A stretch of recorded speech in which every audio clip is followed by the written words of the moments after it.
It has been a bit of a star-crossed football career for Virginia, Illinois native Brock Thompson, a fantastic wide receiver whose own personal success has never before translated in the win and loss column. So it's fitting and more than a little gratifying that the Illinois college senior gets to punctuate his career with a personal first. Yeah, I've never played in a playoff game before, going back to high school.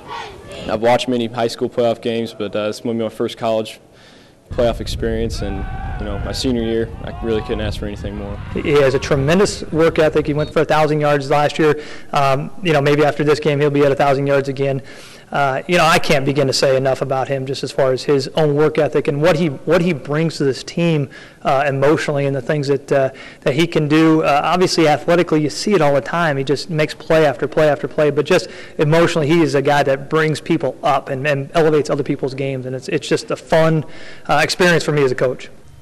Brock Thompson's stellar senior season is but one byproduct of an Illinois college squad averaging north of 40 points per game this season. Freshman quarterback Michael Bates, for example, led the Midwest Conference in total offense, besting All-American candidate Alex Tanney in the process. Meanwhile, tailback Cecil Brimage was second in the league in rushing as well. Bottom line, IC gives an opposing defensive coordinator a lot to consider. Kind of confusing for a defense, because we have no problem throwing the ball. Whoever you're going to leave open, we'll throw in the ball. We feel we're athletic enough that we go 8, 9, 10 deep at receiver. We go 3, 4, 5 deep at running back. We're comfortable with whoever touches the ball. We expect that they make big plays, and we're really comfortable.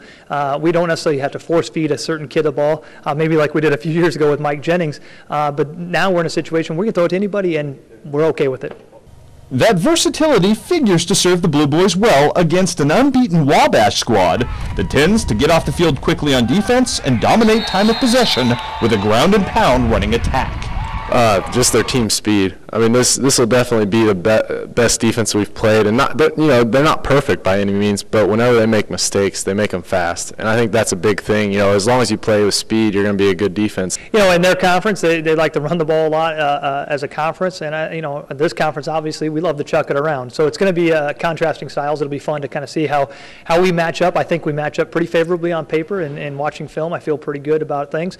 It's going to be a matter of stopping them but us scoring points as well. It is. It's surreal because, like I said, 4 years ago, if you'd have told me we were going to be playing in the playoffs in the first round on a 9-1 record with a freshman quarterback and all that's happened this season, I don't know if I'd believe you. But we're happy to get in, but we want to win a game, and we have an agenda. It's not just to be happy to make it.